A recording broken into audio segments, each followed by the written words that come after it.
মুসলমান ভাইরা আমার বন্ধুগণ, এমনটি মোকাবেলা করেছিলেন নবী আলাইহিস সালামগণ। আমার বন্ধুগণ, সাহাবায়ে কেরামগণ, তাবিঈনগণ, উলামায়ে কেরামগণ, আউলিয়ায়ে কেরামগণ, শহীদগণ, মুজাহিদগণ, বাবাজি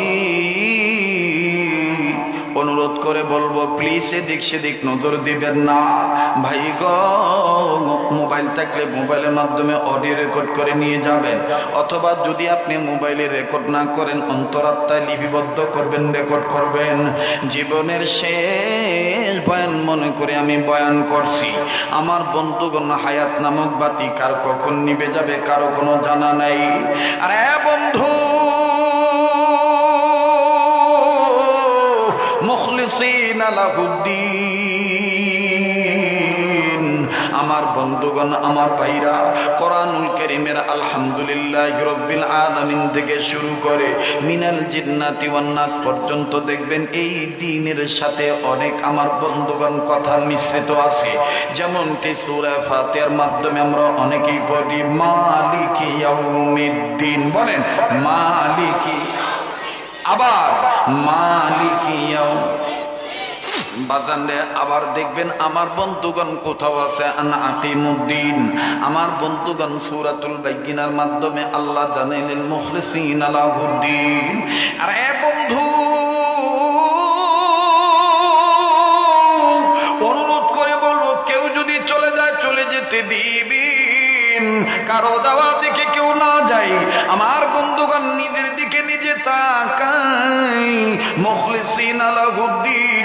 আমার বন্ধুগণ, আল্লাহর জমিনে আল্লাহর বিধানকে প্রতিষ্ঠা করার লক্ষ্যে দেখেন না আইম্মায়ে মুস্তাহিদগণ কেমন প্রাণপণ চেষ্টা চালিয়ে গেছে, কেমন তারা প্রয়াস চালিয়েছেন, কেমন তারা মুজাহাদা করেছেন। ভাই গো,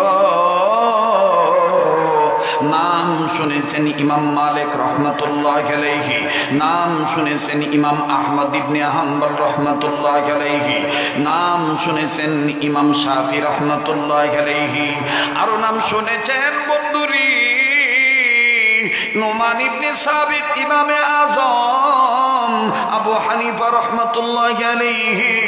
আমার বন্ধুগণ, ইমাম আজম আবু হানিফা রহমাতুল্লাহ জীবনী থেকে আপনাদেরকে জানাই দিই, উনি সকল ক্ষেত্রে করিতেন আল্লাহর ইবাদত, আর যেখানে সুযোগ পাইতেন সেখানেই দ্বীন প্রতিষ্ঠা করার জন্য তিনি আন্দোলনে ঝাঁপিয়ে পড়তেন। আওয়াজ দিয়ে জোরে বলেন না সুবহানাল্লাহ। হযরত ইমাম আজম আবু হানিফা রহমাতুল্লাহি আলাইহি 11-12 বছর, 13-14 বছর বয়স হবে, উনি কিতাব বুকে নিয়া, আমার বন্ধুগণ, আমার ভাইরা, কিতাবখানা বুকে নিয়া ইমাম আজম আবু হানিফা রহমাতুল্লাহি আলাইহি রাস্তা দিয়ে যাচ্ছিলেন। হঠাৎ করে নজর করে দেখতেছেন, কান খেয়াল করে শুনতেছেন, কর্ণপাত করে দেখেন, কে জানি আল্লাহকে গালি দেয়, কে যেন মুসলিম বিশ্বের মুসলমানদেরকে কটূক্তি করে কথা বলে। ইমামে আজম আবু হানিফা রাহমাতুল্লাহি আলাইহি উনি আপন হামসবক ভাইদেরকে ডেকে ডেকে বললেন, ভাইজান একটু দাঁড়ান না, দেখি কে আমার আল্লাহকে গালি দেয়, কে আমার নবীকে গালি দেয়, দেখেন না এটা কারা। এবার লোকগুলি ডাক দিয়ে বলতেছেন, নুমান ইবনে সাবিত, এটা অন্য কেউ নয়, এরা হলো ইহুদির জাত, এরা ইহুদিদের পণ্ডিত। সেমিনার সিম্পোজিয়াম করার মাধ্যমে মুসলমানদের আল্লাহকে তারা গালি দিতেছে। ইমামে আজম আবু হানিফা ডাক দিয়ে বলে, ইমানদার হিসাবে রক্ত থাকার পরেও যদি আমি বাধা না দেই তাইলে তো আমার ঈমান পাকা হইল না। কথা বলেন ঠিক কিনা? ঈমানের মালা আমি গলায় পরেছি, আসবে যত দুঃখ জ্বালা মেনে নিয়েছি। ঈমানের মালা আমি গলায় পড়েছি, বলেন ঈমানের মালা আমি, আসবে যত দুঃখ জ্বালা মেনে নিয়েছি, আসবে যত দুঃখ জ্বালা, ঈমানের মালা আমি গলায় পড়েছি। একটু সময় লাগবে, দিবেন তো? খুব ঠান্ডা বেশি লাগবার লইছে। হ্যাঁ, আপনারা একটু গরম হইলে দেখবেন আমার গাম ছুটে যাবো গা, আর আমি গামাইলে দেখবেন আমার দোষ হয়ে পড়বো। রাত্র যত গভীর হইব তত এই পাগলের কণ্ঠ তত ক্লিয়ার হইব, ঠিক কিনা? মোহতারাম হাজিরিন, আমার বন্ধুগণ, আমার ভাইরা, তো ইমাম আজম আবু হানিফা রহমতুল্লাহ আলাইহি ডাক দিয়ে কইতেছে চলেন না একটু যাই। কয় না, ওখানে গেলে আপনার মেজাজ আরো গরম হইব। কয় না, আমি মোকাবেলা করুম, তো এই যে আল্লাহরে গাইলে বেলুইছে, হ্যাঁ, নবীর বিরুদ্ধে কথা কইতেছে, ইসলাম ধর্মরে বিভিন্ন ধরনের তহমত দিতেছে, তোকমা লাগাইতেছে, তো আমি যাই। তো হুজুর কাছে গেছে, কষ্ট হইতেছে আপনাদের? কাছে গেছে, যাওয়ার পরে মুসলমানদের দেখা ওই ইহুদি পণ্ডিতের গিয়ার মনে আর বাইরে গেছে গা।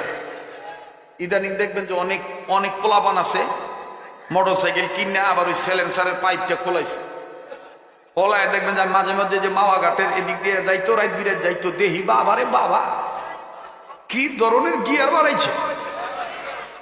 বেশি গিয়ার বাড়ায়ও না বাতি যা, একদম নিজের গিয়ারেই নিজের পিয়ার শেষ হয়ে যাবো গা। বাড়াইবা যত গিয়ার শেষ হইব তত পিয়ার। কোন পিয়ারের লেগে তুমি এত গিয়ার বাড়াইবে লইছ?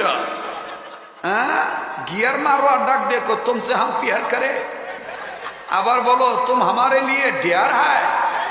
এই গিয়ার বাড়াওয়া রেডি কর, একদিনে গিয়ার বন্ধ হয়ে যাবো গা।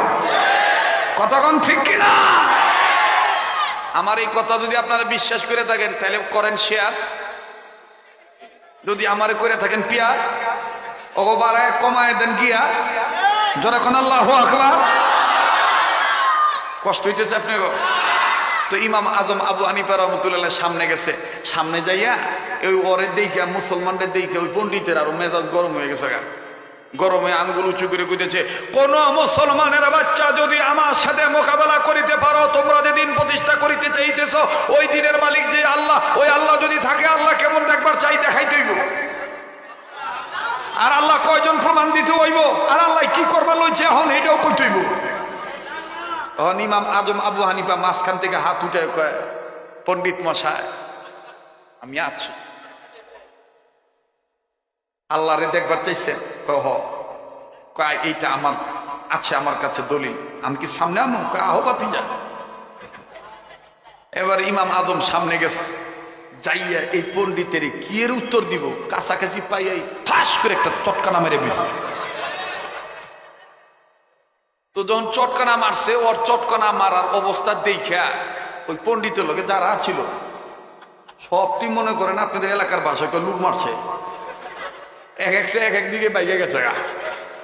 এখন এই পণ্ডিত মশাই গাল হাতাইতেছে আর ডাক দিয়ে কইতেছে, আমাদের এইভাবে প্রশ্নের উত্তর না দিয়ে এভাবে আপনাদের জনসম্মুখে আপনাদের সামনে চপেটাঘাত করিল, আপনারা কিছুই বলিলেন না। থাপ্পড়ের এক নাম হলো চপেটাঘাত, থাপ্পড়ের এক নাম চপেটাঘাত। আমাকে এইভাবে চপেটাঘাত মারিল, আপনারা কিছুই বলিলেন না। তো যারা দৌড়ে দূরে গেছে ওরা ডাক দিয়ে কই, কি কম মিয়া কইবে যে আবার আন্তাজে মাইর কামনি, এর লিগে দূরে সরিয়েছি।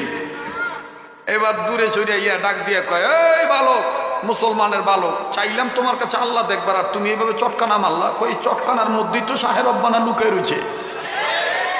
মারছি তোমার এই চটকানা দেখামু শাহে রব্বানা। সুবহানাল্লাহ।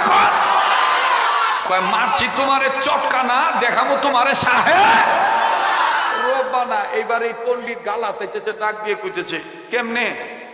কয় থাপ্পড় যে মারছি ব্যথা পাইছো? ডাক দিয়ে কয় মারলে আবার কেউ ব্যথা না পায়। তো ইমাম আজম আবু হানিফা নিচে দাঁড়ায় কইতেছে, থাপ্পড় যে মারছি ব্যথা যে পাইছেন কইবে লইছেন, ব্যথাটা কেমন জিনিস আমার একটু দেখান। ইহুদি পণ্ডিত গালাতে আর ডাক দিয়ে কইতেছে, কয় বাতিজা, চটকানা দেওয়ার পরে ব্যথা অনুভব করা যায়, দেখানো যায় না। ইমাম আজম আবু হানিফা ডাক দিয়ে কয়, এত বড় আকাশ, এত বিস্তীর্ণ জমিন, চন্দ্র সূর্য বৃক্ষ তুর্লতা নক্ষত্র রাজি, মানব দানব, কালো দলা নারী পুরুষ, বুড়া জুয়ান, চিকন মোটা, ধনী গরিব, লম্বা বুচ্চা, এগুলো সব দেখা গাছ মাছ নদী সাগর মহাসাগর উপসাগর নদ নদী খাল বিল এগুলো দেখা বুঝে নিতে হয় ইহার পিছনে একজন মহাপরিচালক আমার আল্লাহ আছে। ওই আল্লাহকেও চর্ম চোখে দেখানো সম্ভব না। এবার গালাতে ডাক দিয়ে কয়, ঠিকই তো, বাকি দুইটার উত্তরও তো দিব।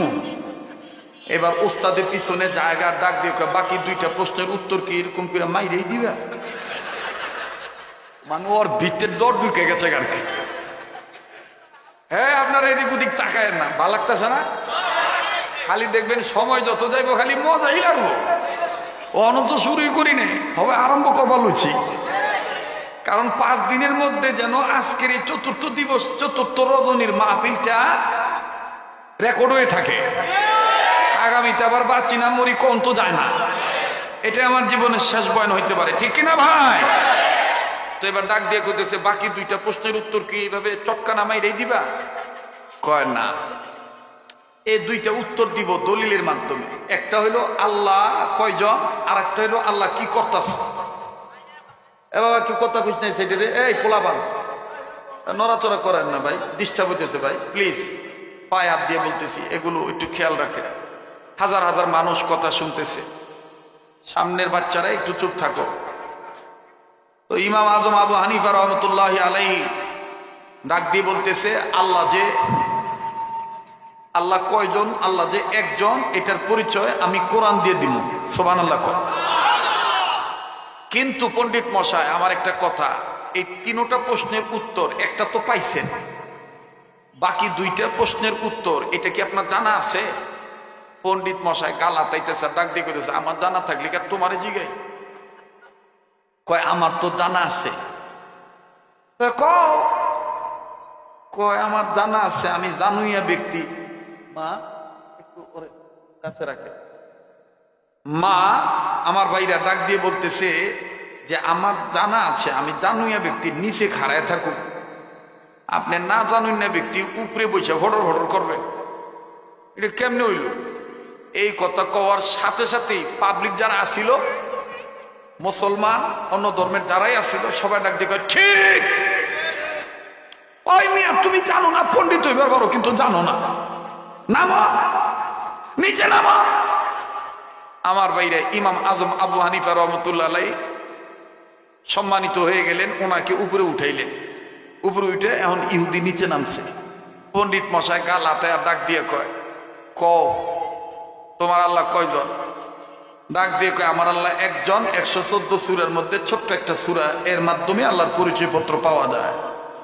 বিসমিল্লাহির রহমানির রহিম। কুল হুয়াল্লাহু আহাদ আল্লাহুস সামাদ লাম ইয়ালিদ ওয়া লাম ইউলাদ ওয়া লাম ইয়াকুল লাহু কুফুয়ান। এটা কার পরিচয় পত্র? যখন কার পরিচয় পত্র? আল্লাহর পরিচয় পত্র। প্লিজ আমি বারবার বলতেছি, আপনারা এদিক ওদিক তাকাবেন না। কেউ দেখবার আইছে, কেউ শোনবার আইছে, ভালো লাগলে থাকবে, নাহলে যাইবে ঘরে যাবেন দিবে। এ তো আপনারা কোনো ডিস্টার্ব যেন আপনাদের না হয়, এই জন্য নিজের দিকে খেয়াল রাখবেন। আল্লাহ কবুল করেন, বলেন আমিন। তো ডাক দিয়ে কয় আমার আল্লাহ তাআলা এক সূরা ইখলাসের দ্বারা তোমাকে দলিল দিলাম। এবার ইহুদি পণ্ডিত কইতেছে ঠিক আছে, এবার তৃতীয়টা তোমার আল্লাহ এখন কি করে এটা একটু কও। আমার ভাইরা আমি আপনাদেরকে উত্তরটা দিতেছি। এই ইমামে আজম আবু হানিফা যেন দিন প্রতিষ্ঠা না করতে পারে, এলেম যেন প্রচার ঠিক মতো না করতে পারে, যুগে যুগে অনেক বাধা আসছিল, তন্মধ্যে এরকম আরো পাওয়া যায় ওনার জীবনীতে। আমি কি বলবো? কিন্তু এই কথাটা মনে রাখেন, আল্লাহ কি করতেছে মনে থাকবো না আপনারা। তারপর দেন ইহুদি পণ্ডিত কেমনে দিন মাইনা নেয়, কেমনে ইসলামের কর্মী হয়ে যায়। সুবহানাল্লাহ। আমি আপনাদেরকে বলতেছি, এই ইমাম আজম আবু হানিফা রহমতুল্লাহর জীবনীতে আরো পাওয়া যায়, হযরতের বাড়িতে একাধিক লোক যাওয়া আসা করে। তো ইহুদি পণ্ডিত মাথা নষ্ট হয়ে গেছে, মানে আরেক পণ্ডিত ডাক দিয়ে কয় আচ্ছা আমিও ধর্মীয় গুরু, হ্যাঁ ও ধর্মীয় গুরু, তো ওই হুজুরের বাড়িতে এত লোক যায় কেন? দেখবেন ইকুরিয়া এই মসজিদের হুজুর যদি একটু জান্নাত শোনা হয়, তাহলে মুসল্লিরা ওনার কাছে একটু বেশি যাতায়াত করে না, একটু ভিড় করে না। তো পণ্ডিত ডাক দিয়ে কয় এই হুজুরের কাছে এত লোক যায়, ঘটনা কি? তো মুসলমান এবং বিধর্মী যারা ছিল, অন্যান্য ধর্ম অবলম্বী লোকেরা, এরা ডাক দিয়ে কয় আপনি তো জানেন না, এই হুজুর বাহরুল উলুম, অনেক বড় আলেম। কঠিন কঠিন প্রশ্ন যদি কেউ করে, কোরআন হাদিস দিয়ে তারে সহজভাবে উত্তর দিয়ে বিদায় দেয়। পণ্ডিত ডাক দিয়ে কইতেছে তাইলে আমার প্রশ্নের উত্তর দিতে পারবে? কয় হ্যাঁ পারবো। কয় তাইলে আমি যাই। এবার আমার বন্ধুগণ ইহুদি পণ্ডিত ইমাম আজম আবু হানিফা রহমতুল্লাহ আলাইহি কাছে গেছে। এমন একটা সময় গেছে হুজুর খাইয়া দুপুর বেলা খাইয়া কাইলুলা করতেছে। কাইলুলা বুঝেন তো বাজার, একটু রেস্ট নিব আর কি। দরজাটা চাপাই দিছে। ইন্ডিমিন টাইম এই ইহুদি পণ্ডিত যাইয়া হুজুরের দরজার কড়া নাড়তেছে। চোখটা লেগে গেছে, এই মুহূর্তে ডিস্টার্ব। হুজুরের চোখ ডইলা দরজা খুলছে। দরজা খুলে ডাক দিয়ে বলে, ভাই क्या चाहते, क्या होगा, क्यों के लिए आएंगे? তো এই ভদ্রলোক ডাক দিয়ে কইতেছে, আপনারে দেখে আমি আপনার একটা প্রশ্ন করতে আইছিলাম, কিন্তু আপনারে দেখে আমার প্রশ্নটা ভুলে গেছি। মানে হুজুরের ডিস্টার্ব করণের একটা ধান্দা আর কি।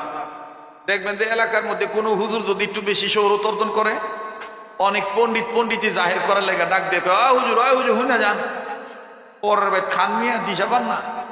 আচ্ছা যাকবো, আমার একটা প্রশ্নের উত্তর দেন তো দি, মুসা নবীর নানির নামটা কি? আচ্ছা মুসা নবীর নানির নাম দিন প্রতিষ্ঠা করার কাজে লাগার প্রয়োজন আছে? ভাই বলেন আছে? নাই। তবে জানা ভালো, তবে জানা ভালো। কিন্তু দেখবেন আনুকা আনুকা প্রশ্ন করে, মুসা নবীর নানির নাম কি?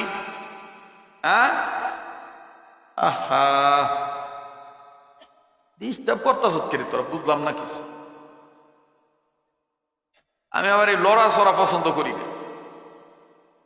সবাই চাই একটু সামনে আইবা, একটু হুজুরটারে দেখি, আর কত দেখবা। আল্লাহ তোমাদের সবাইকে প্রেম আল্লাহর জন্য করার তৌফিক দান করেন। তো এবার হুজুরে ডাক দিয়ে কইতেছে, ঠিক আছে তো যায়গে, কালকে আইসো, মনে পড়লে আবার আইসো। তো আবার পরের দিন হুজুরে রেস্ট নিবার গেছে, চোখ বন্ধ করব, চোখটা হবাই লেগে আইছে। আর এই যাইয়া মাঝে মাঝে আমাদেরও হয়, ওই যে মোমেন সিং তো এখন যাই না, এখন ঢাকার এদিকেই মাপি।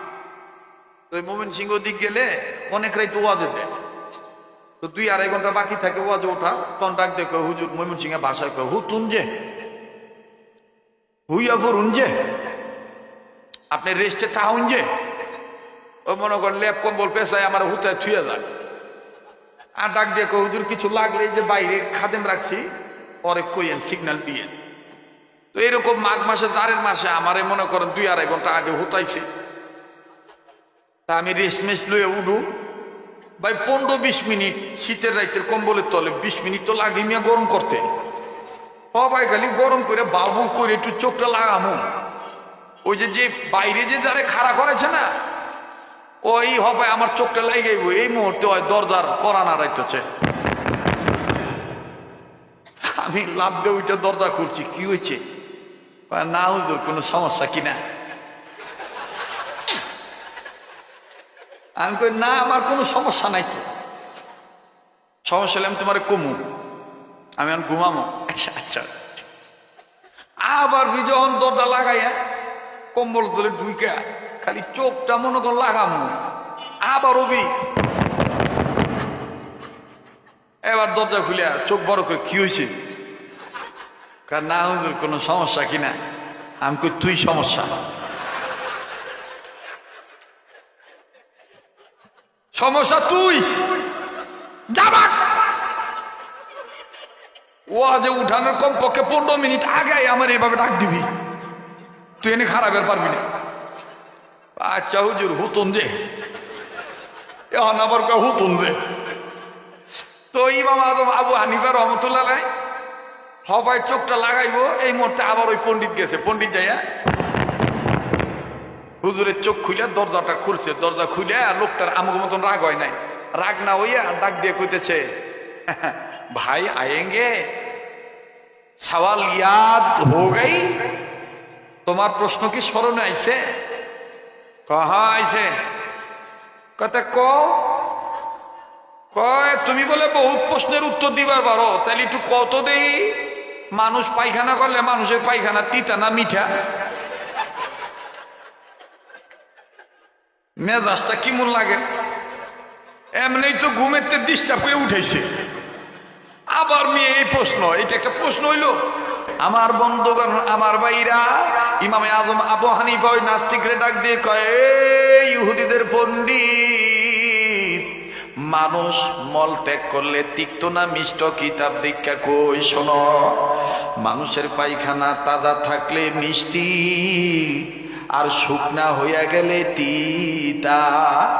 তো ওই পণ্ডিতের লোকে যারা আসছিল হেরা ডাক দিকে ঠিকই তো, তাজা পায়খানার উপরেই তো মাছি বসে, আর পায়খানা শুকায় গেলে তো আর মাছি বসে না। হুজুরই ঠিক, হুজুরই ঠিক, কোরআন হাদিস ঠিক, নারে তাকবীর, আল কোরআনের আলো, কোরআন হাদিস যেখানে, আলেম ওলামা যেখানে, নারে তাকবীর। এবার দ্বিতীয় নাস্তিক, ওই যে পণ্ডিত প্রথমেরটা মনে আছে তো, ডাক দিয়ে কয় আল্লাহ কি করে? এবার ইমামে আজম আবু হানিফা উপরে চেয়ারে বৈশা ডাক দিয়ে কয় আমাদের আল্লাহ এই মুহূর্তে তোমার মতন দুনিয়াদার শিক্ষিত মানুষ তারে ছোট্ট একটা মানুষের সাথে হাতের থাপ্পড় খাওয়াইয়া নিচে নামাইলো। আর আমার আল্লাহ এই মুহূর্তে বহু মানুষের সামনে আমার মতন ক্ষুদ্র একটা ব্যক্তিকে দিন প্রতিষ্ঠার সাথী হওয়ার কারণে, কোরআনের এলেমের উপরে আমল করার কারণে আল্লাহ আমার মতন ছোট্ট ব্যক্তিকে ইজ্জতের আসনে বসাইলো। তোমারে চটকানা খাওয়াইয়া নামাইলো, আর আমারই আল্লাহ উপরে উঠাইলো। এবার বাজার নাস্তিকটা ডাক দিয়ে কয় মহতারাম আমার ভুল হইছে, বেয়াদবি গুস্তাজি মাফ কিজিয়ে, আমাকে ক্ষমা করে দেওয়ার পরে দাও লা ইলাহা ইল্লাল্লাহু মুহাম্মাদুর রাসূলুল্লাহ সাল্লাল্লাহু আলাইহি সাল্লাম। আমার ভাইরা আসলে আপনারা আমাকে মহব্বত করেন, আমিও আপনাদেরকে ভালোবাসি। এই মাহফিলটা আমার শুরু জীবন থেকে আমি আসতেছি, হয়তো বছরে রাষ্ট্রের কারণে বা কর্তৃপক্ষের কারণে বা আমার নিজের কারণে দুই একবার একটু গ্যাপ দিছি আর কি, কিন্তু এরপর থেকে এলাকাবাসীর মহব্বত, আপনাদের মহব্বত, এই দক্ষিণ কেরানীগঞ্জের মধ্যে এই মাহফিলটা ঐতিহাসিক একটা মাহফিল। কথা বলেন ঠিক কিনা?